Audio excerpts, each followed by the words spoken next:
ابن جوزی رحمہ اللہ کے ہاتھوں 20,000 لوگ مسلمان اور 1,00,000 لوگوں نے توبہ کی۔ تو جب آیا نا خط انہوں نے پڑھا، کہنے لگے معاویہ یہی تیری باتیں ہیں جس نے تجھے سردار بنا دیا، یہی تیری باتیں ہیں جس نے تجھے سردار بنا دیا۔ میرے نبی ان سے کہیے کہ میں قریب ہوں۔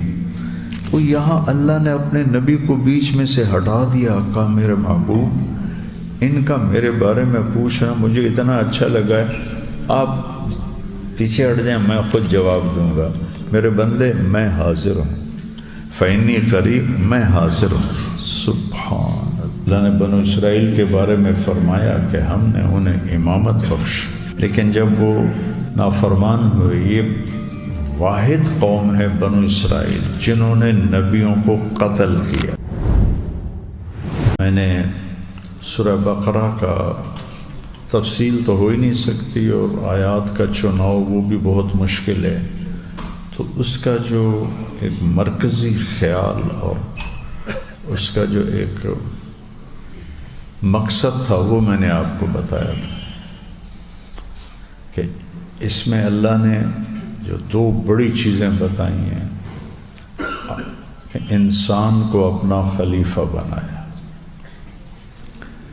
یہ استخلاف آدم، انی جاعل فی الارض خلیفہ، یہ اس کا بہت بڑا مضمون ہے۔ دوسرا مضمون ہے جو بہت بڑا ہے، وہ ہے قیادت کی تبدیلی۔ بنو اسرائیل کو اللہ تعالیٰ میں جعلنا منہم ائمۃ یہدون بامرنا لما صبروا وکانوا بآیاتنا یوقنون۔ اللہ نے بنو اسرائیل کے بارے میں فرمایا کہ ہم نے انہیں امامت بخش، لیکن جب وہ نافرمان ہوئے، یہ واحد قوم ہے بنو اسرائیل جنہوں نے نبیوں کو قتل کیا۔ کسی قوم نے میرے خیال میں اپنے نبی کو قتل نہیں کیا، یہ کم وقت واحد قوم ہے جنہوں نے انبیاء کو قتل کیا، بڑے بڑے انبیاء زکریا، یحییٰ جیسے، اور اپنے طور پر عیسیٰ علیہ السلام کو بھی انہوں نے صلیب پہ چڑھا دیا۔ تو اللہ تعالیٰ نے اس کی سزا میں ان سے قیادت کو چھین کر اس امت کو عطا فرمائی۔ پہلے قبلہ تبدیل کیا، یہ ایک علامت کہ قیادت بدلنے والی، پھر آیت اتاری وَكَذَلِكَ جَعَلْنَاكُمْ أُمَّةً وَسَطًا لِتَكُونُوا شُهَدَاءَ عَلَى النَّاسِ۔ یہ امامت ہے کہ ہم لوگوں کے سامنے اللہ کی وحدانیت کی گواہی دیتے ہیں، اور وَيَكُونَ الرَّسُولُ عَلَيْكُمْ شَهِيدًا، یہ بھی ہے اس کے ساتھ۔ اب ہم سچے گواہ ہیں یا غلط گواہ ہیں؟ ایک آدمی دعویٰ کرتا ہے تو اس کے لیے اگر گواہ بھگت جائیں تو وہ دعویٰ سچا ہو جاتا۔ تو ہماری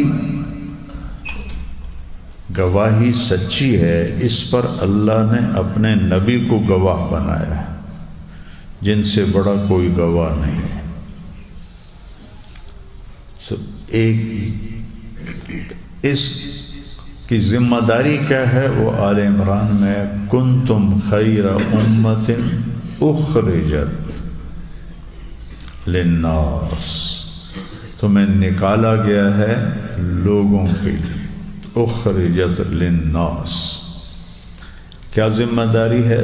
تأمرون بالمعروف وتنہون عن المنکر وتؤمنون باللہ۔ اتنی بڑی ذمہ داری اللہ نے، جو وَلْتَكُمْ مِنْكُمْ أُمَّةٌ يَدْعُونَ إِلَى الْخَيْرِ وَيَأْمُرُونَ بِالْمَعْرُوفِ وَيَنْهَوْنَ عَنِ الْمُنْكَرِ وَأُولَئِكَ هُمُ الْمُفْلِحُونَ۔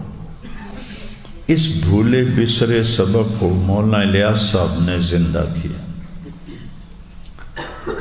خانقاہی نظام چل رہا تھا، جو آئے گا فائدہ اٹھائے گا۔ مدرسوں کا نظام چل رہا تھا، جو آئیں گے فائدہ اٹھائیں گے۔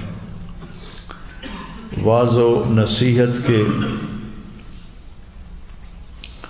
خطاب ہوتے تھے، جو آئیں گے وہ نفع اٹھائیں گے۔ لیکن جب ایک ایسا دور آیا کہ آنے والے برائے نام رہ گئے اور نہ آنے والوں کا ایک جم غفیر، ان کا کیا کیا جائے؟ ان کے لیے ہے نبیوں کا طریقہ۔ نبیوں نے نہ مدرسہ بنایا، کیا عجیب بات ہے، نہ کتاب لکھی، نہ خانقاہ بنائی۔ رب انی دعوت قومی لیلا و نہار، انہوں نے خود چل کے جا کے اللہ کا پیغام سنایا۔ قم، اپنا حبیب سے فرما، یا ایھا المدثر قم فانذر وربک فکبر وثیابک فطہر والرجز فاہجر ولا تمنن تستکثر ولربک فاصبر۔ یہ جو قیادت بدلی اور امامت ملی، کیا امامت ملی ہے کہ ہم وسطہ پہ غور کرو۔ ایک مطلب تو ہے اعتدال والی امت ہے، اور جبوتی میں نے بیان کیا کہ اس سے ایک مطلب یہ بھی نکلتا ہے کہ یہ امت واسطہ ہے۔ پہلے جہاں نبی ہوتے تھے، اللہ اور بندے کے درمیان واسطہ، جو انہیں اللہ کی یا قوم اعبدوا اللہ، یا قوم اعبدوا اللہ ما لکم من الہ غیرہ، ہر نبی قوم میں جا کے۔ اب یہ امت ہے، یہ انسانوں کو کہے گی یا قوم اعبدوا اللہ ما لکم من الہ غیرہ۔ نبیوں کی جگہ اب یہ واسطہ بنیں گے۔ ڈاکٹر شیخ فوزی تھے، میرے بڑے پیارے دوست، فوت ہو گئے۔ قطر، سوڈانی تھے، قطر کا پاسپورٹ تھا۔ شاعر تھے، بڑے لبیب ادیب۔ وہ مجھے بیان کے بعد میرے پاس آئے، میں نے کہا میں نے وسطہ کا یہ ترجمہ کیا ہے، ٹھیک ہے؟ کہنے کہ ٹھیک تو ہے، پر یہ قرآن ہے تو اس میں کوئی پیچھے مثال مل جائے تو وہ زیادہ احوط اور احتیاط والی بات ہے، باقی لغت کے اعتبار سے ٹھیک۔ میں جب واپس آیا تو میں نے پہلی دفعہ تفسیریں سنجیدگی سے اٹھائیں،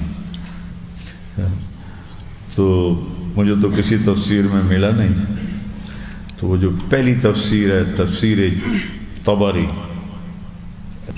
ابن جریر رحمہ اللہ، بہت زبردست تفسیر ہے۔ وہاں میں نے اس کو دیکھنا شروع کیا تو وہ وسطہ، اعتدال کچھ اور، جو میں نے کہا تھا وہ آیا ہی نہیں، تو میرا دل بیٹھ گیا۔ لیکن کافی انہوں نے اس کو لمبا چلایا ہے۔ سب سے آخر میں انہوں نے یہ مطلب بیان کیا کہ یہ امت وسطہ ہے اللہ اور بندوں کے درمیان۔ تو پھر مجھے تسلی ہو گئی کہ رب رمیۃ من غیر رامن بھی تو ہوتا ہے نا، کبھی اندھے کا تیر بھی چل جاتا ہے۔ تو مجھے بہت خوشی ہوئی کہ اللہ نے مجھ سے صحیح کہلوایا۔ یہ امامت ہے، یہ قیادت ہے۔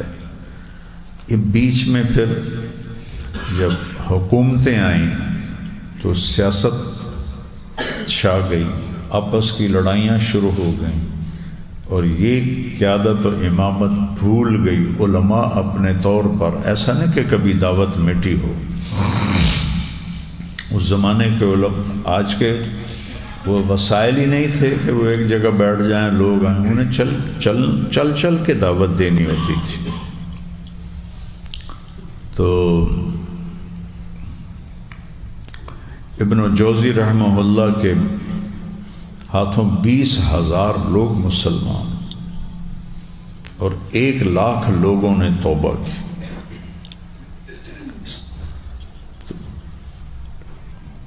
آج کا جمود نہیں تھا اس وقت، تو یہ اللہ نے ہمیں ذمہ، اس کو مولانا الیاس صاحب رحمہ اللہ پر اللہ نے القاء کیا۔ ان کی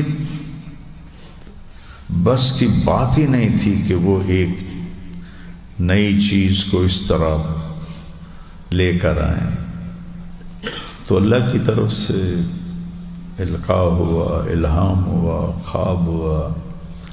مکے 1926 میں مایوس ہو کر چلے گئے تھے کہ اصلاح کی کوئی صورت نہیں، تو ہجرت کر گئی اپنے شیخ مولانا خلیل احمد کے ساتھ مدینہ، میں یہیں مروں گا۔ وہاں اللہ کے نبی خواب میں آئے کہ میرے پاس آؤ، تو حضرت مدنی کے بڑے بھائی تھے، وہ بہت، حضرت مدنی تو ہجرت کر کے آ گئے تھے، وہ وہیں رہے، حبیب ان کا نام تھا، وہ بہت زیادہ ان کے تعلقات ہو گئے سرکاری لوگوں سے۔ تو مولانا الیاس صاحب نے وہ خواب ان کو سنایا، انہوں نے مزار مبارک کے جو تھے مسئول ان کو بلا کر کہا کہ شخص کو جالیوں کے اندر بھیجو، تو 3 راتیں وہ جالی اور دیوار کے درمیان سوئے۔ ان 3 راتوں میں یہ سارا کام ان کے سامنے پیش کیا گیا۔ ورنہ تو لوگ تصوف کو دیکھا تھا، تصوف کو لے کے چل رہے تھے، مدرسوں کو دیکھا تھا، مدرسوں کو دیکھ کے چل رہے، ایک دم یہ شروع کر دیا اور پھر کن کے پیچھے، میواتیوں کے پیچھے۔ مشکل ترین قوم۔ تو یہ امامت کی ذمہ داری ہے۔ پھر ایک بات اور کہنی تھی، قرآن میں یسألونک 15 دفعہ آیا ہے، 2 دفعہ تو کافروں کا یسألونک عن الجبال فقل ينسفها ربی نسفا، اور یسألونک عن الساعة ایان مرساها فیما انت من ذکراها۔ باقی 13 یسألونک کا صحابہ کے سوال ہیں۔ ہر یسألونک کے بعد قل ہے، سوائے یہ جو آخری یسألونک آتا ہے ایان مرساها، یہاں قل نہیں ہے۔ باقی ہر جگہ اللہ قل کو لائیں کہ میرے نبی یہ پوچھتے ہیں اہلا، قل آپ کہیے، اس کا یہ حکم۔ یہ آپ سے پوچھتے ہیں یسألونک عن الیتامی، آپ فرمائیے، اس کا یہ حکم ہے۔ یسألونک عن الانفال، آپ فرمائیے، اس کا یہ حکم ہے۔ یسألونک عن المحیط، آپ فرمائیے، ان کا یہ حکم ہے۔ تو اس طرح یسألونک کے ساتھ قل ہے۔ روزے کی بات آتے آتے فمن شہد منکم الشہر فلیصم ومن کان مریضا علی سفر فعدۃ من ایام اخر یرید اللہ بکم اليسر ولا یرید بکم العسر۔ اللہ کتنی تسلی دے رہا ہے کہ دین آسان ہے، مشکل نہیں ہے۔ وَلِتُكَبِّرَ اللَّهَ مَا هَدَاكُمْ وَلَعَلَّكُمْ تَشْكُرُونَ يُرِيدُ اللَّهُ بِكُمُ الْيُسْرَ وَلَا يُرِيدُ بِكُمُ الْعُسْرَ وَلِتُكَبِّرُ اللَّهَ مَا هَدَاكُمْ۔ آئے کیا وَلَعَلَّكُمْ تَشْكُرُونَ۔ اس کے بعد ایک آیت عجیب، جس کو جملہ معتذرہ نہیں کہتے، معترضہ، نہ اس کو روزے سے تعلق ہے نہ رمضان سے تعلق ہے۔ وَإِذَا سَأَلَكَ عِبَادِي عَنِّي فَإِنِّي قَرِيبٌ۔ عجیب ہے جی۔ یسألونک قل، یہ آپ سے پوچھتے ہیں، آپ کہیے۔ یہاں صحابہ نے پوچھا اللہ کے بارے میں، مہینہ ہے روزوں کا، تو اللہ نے کیا خوبصورت بات کی، وَإِذَا وَإِن وقتی ہے، وَإِذَا ہمیشہ کے لیے ہے، جب بھی، جہاں بھی، جیسا بھی میرا بندہ پوچھے میرے بارے میں، عبادی کو پہلے ذکر کیا، انی کو بعد میں، اپنے آپ کو بعد میں، تو عباد کو پہلے کیا۔ اللہ کو اتنے پسند آیا کہ انہیں پروٹوکول دیے پہلے انہیں۔ عربی میں جو محاورہ ہے، من طارق جمیل الی الشیخ رمزی، یہ طریقہ ہے، من رمزی الحبیب الی الشیخ زبیر، یہ اسلوب ہے۔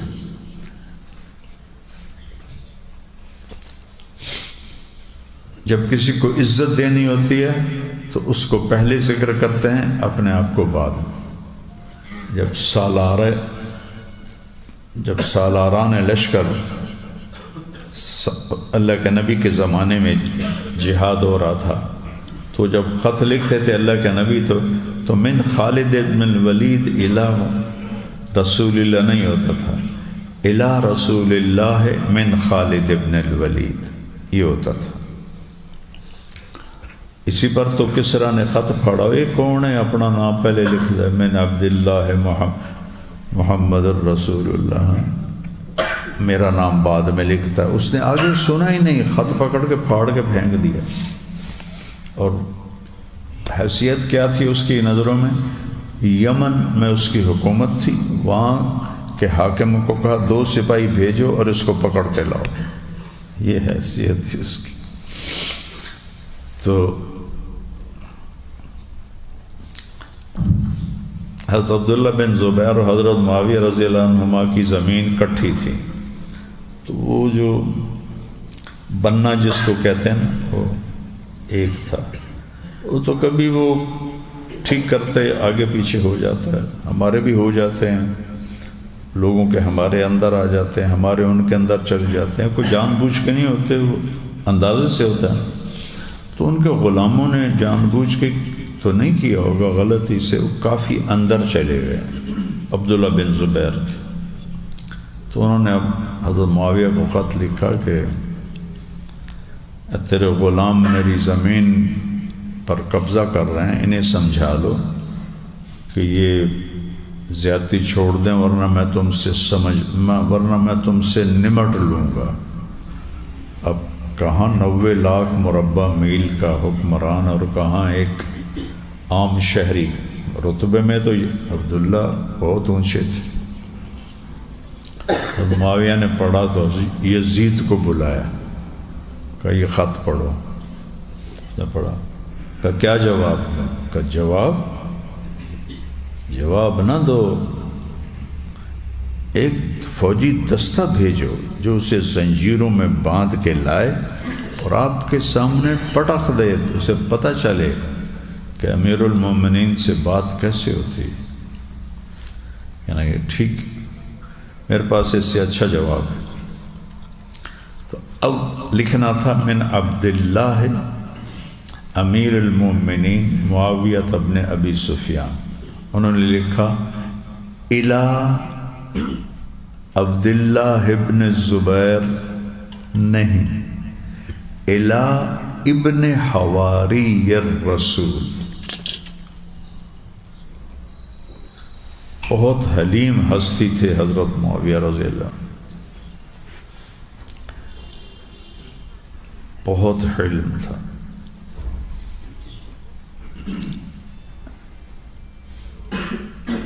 من عبد اللہ امیر المومنین معاویہ بن ابی سفیان۔ آگے لکھا کہ مجھے آپ کی شکایت کا پتہ چلا ہے، میں اس پہ معذرت خواہ ہوں، اور اس کے ازالے کا ایک ہی اب مجھے حل سمجھ میں آیا کہ وہاں جتنی میری زمین جائیداد بمیں ساری چیزوں غلاموں اور اس کے علاوہ جو اسباب زراعت سب آپ کی ملک، آپ کو ہدیہ، آپ اس کے مالک ہیں۔ اس کے بعد کوئی شکایت ہو تو ضرور یاد فرمائیں۔ تو جب آیا نا خط انہوں نے پڑھا، کہنے لگے معاویہ یہی تیری باتیں ہیں، یہی تیری باتیں ہیں جس نے تجھے سردار بنا دیا، یہی تیری باتیں ہیں جس نے تجھے سردار بنا دیا۔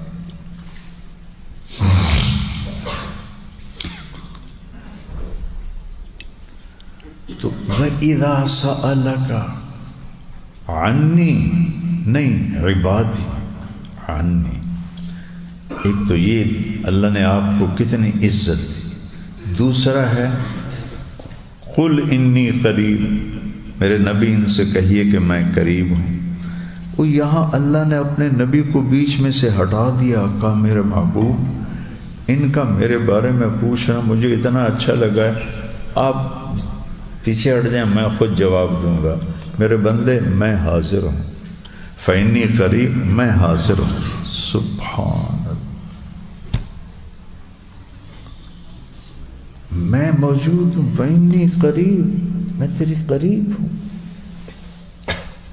کس کمال کی بات! میں طلحہ سے کہوں بھائی بلال کدھر ہے، اس سے تو نہیں پوچھا، آپ سے پوچھا، آپ کے بجائے بلال خود کہے مول صاحب میں حاضر ہوں، تو یہ ایک عزت، میرے لیے عزت کی بات ہے نا کہ اس نے بیچ میں واسطے کو ہٹا دیا۔ میں نے تو واسطے سے پوچھا تھا کہ جی میں حاضر ہوں، یہاں اللہ نے یہ کیا، میرے نبی یہ میرے بارے میں پوچھ رہے ہیں، آپ پیچھے ہٹ جائیے، میں خود جواب دیتا ہوں۔ فإنی قریب، آنا بھی نہیں کہا، انی، شک نکال دو، میں یقیناً تمہارے قریب ہوں، نیڑے ہوں، نیڑے۔ کیا کرتا ہوں؟ اجیب دعوت الداعی۔ اچھا، دعا ہوتا ہے بار بار پکارنا، اور دعوتاً ہوتا ہے ایک دفعہ پکارنا۔ تو یہاں دعوتاً پر الف لام لگایا، مضاف مضاف الیہ بنایا، دعوت داعی مضاف الیہ معرفہ ہے تو یہ نکرہ بھی معرفہ ہو گیا۔ اس کو معرفہ کیوں بنایا ہے؟ جس نے زندگی میں ایک دفعہ مجھ سے مانگا نا، مجھ سے بات کی، اور ایسے پتہ نہیں کتنے مانگنے والے، میں سب کی دعا کو سمجھتا ہوں، سب کی پکار کو سمجھتا ہوں۔ کیا بولا یہ کہنے کی ضرورت نہیں مجھے، ایک دفعہ بھی جو پکارے گا نا اس کو بھی جواب دوں گا۔ پھر الداعی، ٹھیک۔ اب تو تمہارے استاد بھی تمہارے نام نہیں جانتے ہوں گے، تم اتنے ہو گئے ہو، تو پرچی جب آتی ہوگی یہ دفتر میں تو یہ نام سے پہچان نہیں سکتے ہوں گے، بلائیں گے بھئی کون ہے عبد الرحمن، اس کو بلاؤ بھئی، جب وہ آئے گا اس کی شکل دیکھیں گے پھر پہچانیں گے، ایسے ہی نہیں 250-300 بیٹھے ہوئے، اور میرا اللہ کہہ رہا الداعی، پکارنے والے پر الف لام یعنی معرفہ۔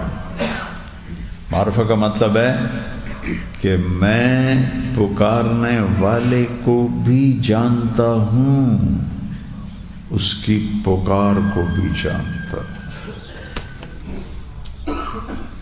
اچھا، اس نے مجھے ایک دفعہ پکارا، دعوت الداعی، کیا اللہ نے محبت کا اظہار کر دیا۔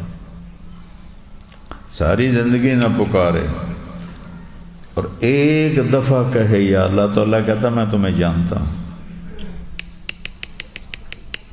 ہم اپنے شاگردوں کو نہیں جانتے.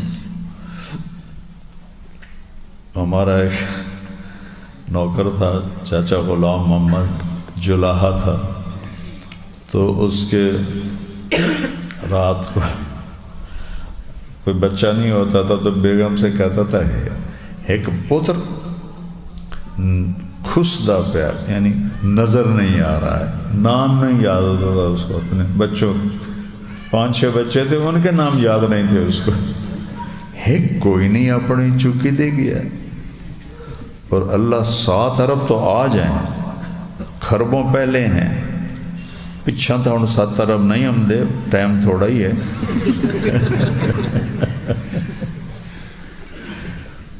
تو میں اس کے علم پہ قربان جاؤں جو مجھے دیکھ رہا ہے، آپ کو دیکھ رہا ہے. کہتا ہے ایک دفعہ جو پکارے گا، اس کی پکار کو بھی جانتا ہوں، اس کو بھی جانتا ہوں. اذا دعان، کوئی ٹائم مقرر نہیں ہے، جب بھی پکارے.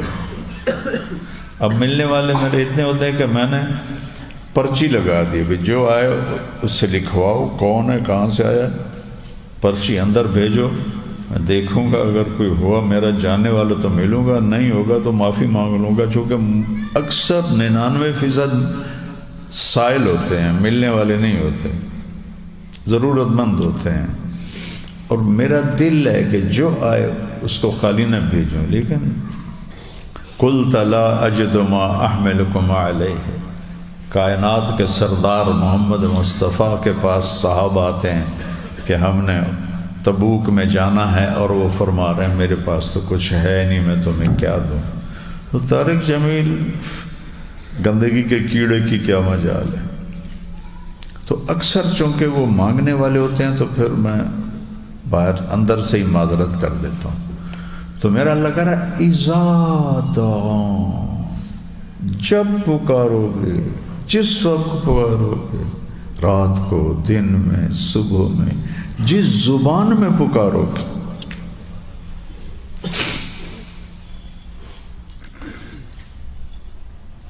یہ روزے کے ساتھ اس کا تعلق ہے کہ روزہ آپ کو اللہ کے اتنا قریب ہو جاتا ہے کہ بیچ میں واسطے کو بھی اللہ ہٹا کے آمنے سامنے ہو جاتا ہے. تو اللہ نے کہا فَلْيَسْتَجِيبُوا لِي، ایک کام تم کرو. فَلْيَسْتَجِيبُوا بھی نہیں کہا، لی کہا ہے. پھر تم میری خاطر، میری بھی تو سنو، میری خاطر، جسے ماں کہتی ہے بیٹا میری خاطر ہی یہ کام کر لو. اللہ کہہ رہا وہ میری خاطر تم میری بات پہ لبیک کہہ دو. پھر آگے عقیدہ تھا تو وہاں ذمہ داری لائے فَلْيُؤْمِنُوا بِی، اور مجھ پہ ایمان لاؤ. کیا ہوگا؟ رشد ملے،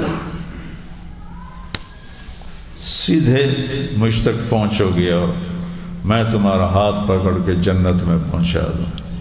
وہاں حور تمہارا ہاتھ پکڑ کے چومے گی، تمہارے سر سے پاؤں تک گڑگڑ ہونے لگ جائے گی.